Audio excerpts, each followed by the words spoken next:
I moved to Austin in 1983. There was sort of this allure about Texas after growing up in the Midwest. It had this sort of place in my imagination. To me, Austin has been this magical place, this great melting pot of music and art and film. There's great musicians I get to play with. It's this oasis in the middle of Texas. Hi, my name is David Grissom, and I'm a guitarist based in Austin, Texas.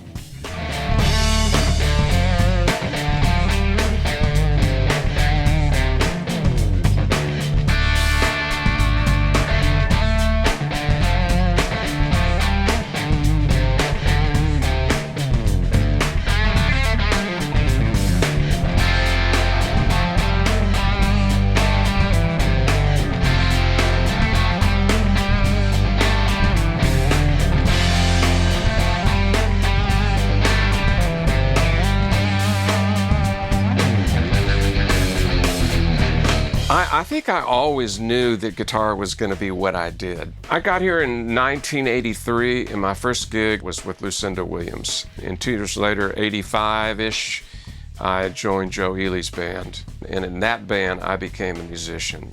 And to go on the road with him for 5 years and have him encourage me, get up to the front of the stage, play louder, play more solos, and totally support me. That was really pivotal. So I worked with Joe from 85 until the very beginning of 91 when I joined John Mellencamp's band. I made 3 records with him and pretty much a year-long world tour. After that, I helped form a band called Storyville, which was the Double Trouble rhythm section, Chris Layton and Tommy Shannon, and great singer Malford Milligan, and another great guitar player, David Holt. We did that for 5 years, did 2 records for Atlantic Records. And in 2003, I joined the Dixie Chicks and did several tours with them. I've always been fascinated with gear. Getting here and seeing everyone else play a Stratocaster, I got the urge to do something different. And in 85, I saw this ad for the Seafoam Green Paul Reed Smith guitar. I had to trade a 59 Esquire to get it. And then a year later, I met Paul at a guitar show. We just hit it off right away. He heard me play, liked the way I play, and said, "I'd like to work with you." And not long after that, he gave me the Gold Top, the 87 Gold Top that I played forever, the opportunity to work with someone that knowledgeable and experienced, and it's something I'm really grateful for.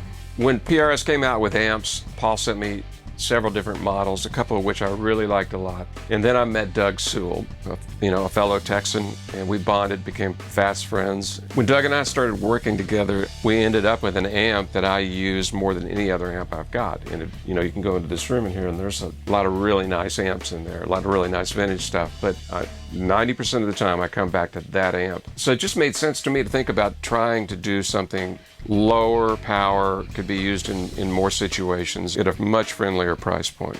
I mean, we did all the heavy lifting with the 30, but I really got to give it to Doug Sewell for being so meticulous and so thoughtful and creative about how he put this thing together. And from the first time I played through it, I mean, I was blown away.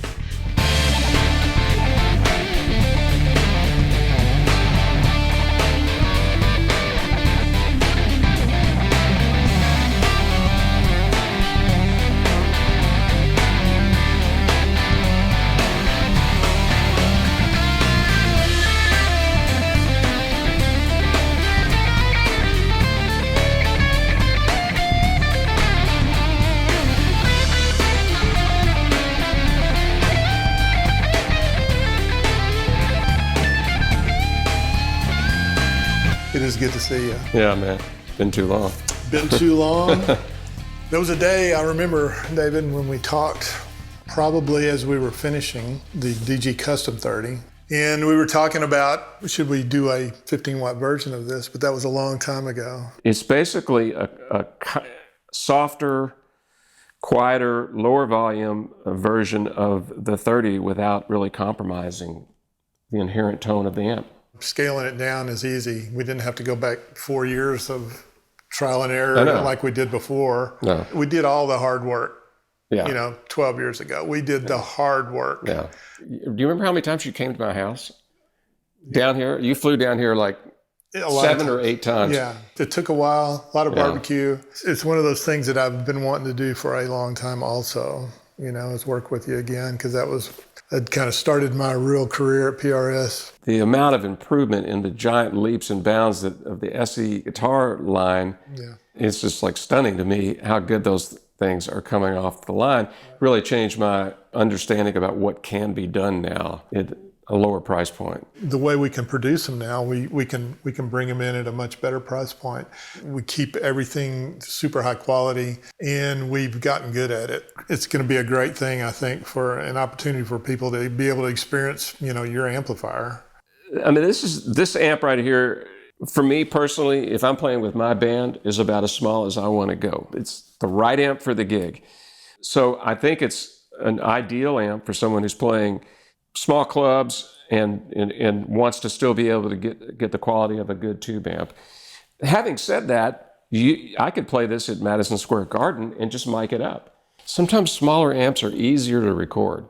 There's not quite as much low end that you have to dial out. Yeah. I've done more recording than live playing with it, and to me that's a more critical area. You're under the microscope so much. The microphone, it just doesn't lie. When you kind of sprung this amp on me, I was like, what are all those little switches down there?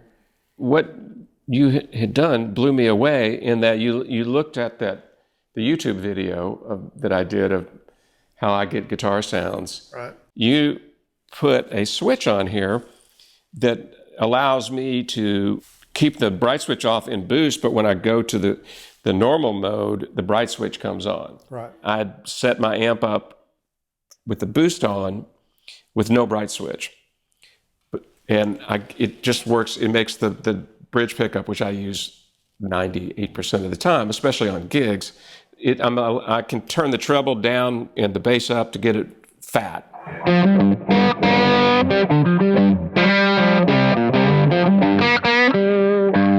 But when I go to the neck pickup,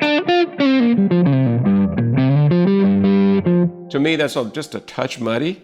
So what you did by allowing me to, when I come off into the normal mode and have the bright switch on, then the neck pickup becomes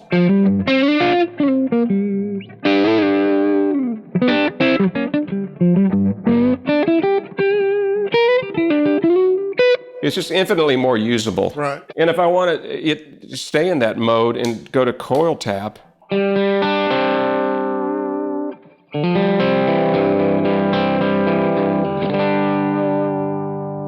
so it's not like a channel switching amp. Right. You're keeping the same in DNA and the same low end and everything else. It's just sort of like reaching over and turning the treble up and maybe the bass down a notch. Yeah. It allows me to just keep that organic thing going through all the modes. So that toggle switch is super cool for me.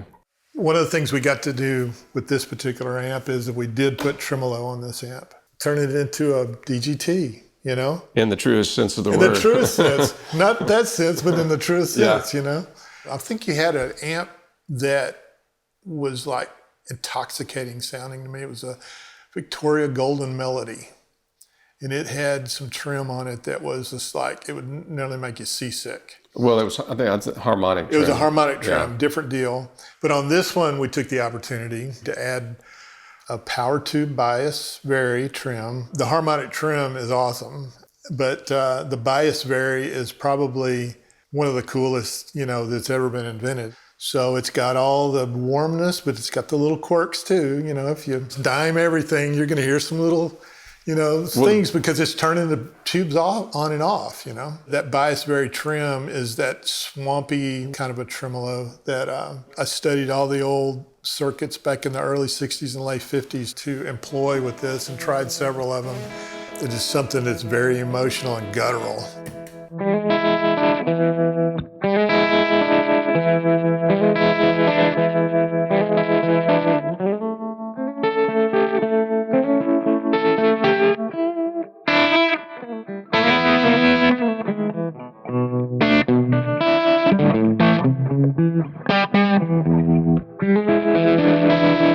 It just sounds great to me. So another cool thing about the trim, aside from doing the really kind of authentic, it's almost brown or blonde tremolo, the bias thing to me, is that at the slowest speed, you get a completely different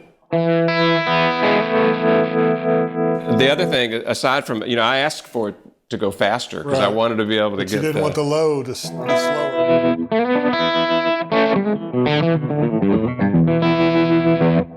But I didn't want to lose what happens at the very slowest speed, which to me is kind of almost like...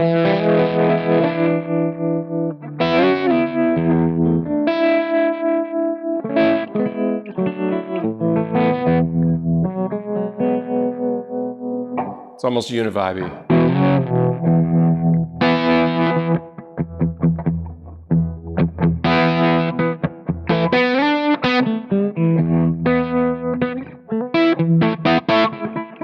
But the best part of all is that you got the light to sync up with the rate.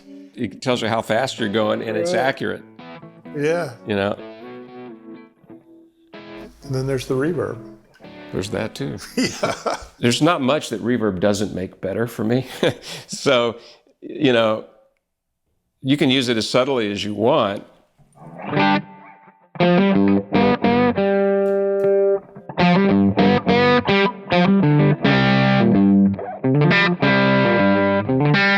But I kind of like it up in this range.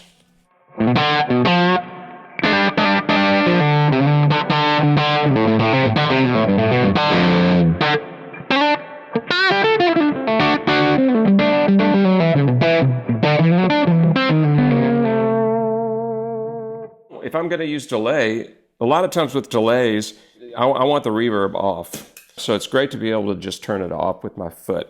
And then with cleaner stuff, it sounds great.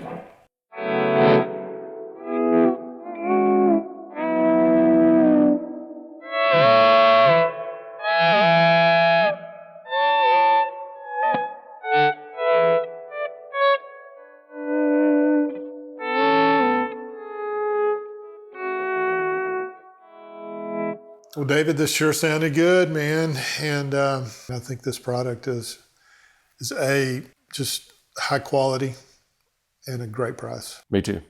I'm looking forward to hearing it at the gig tonight. And well, you should be able to hear it. If you're anywhere near it, you'll hear it. Yeah, sounds great. All right. Man, good stuff. Yeah, great work, man. We're glad to be here tonight. Grissom on the drums. Michael Donovan.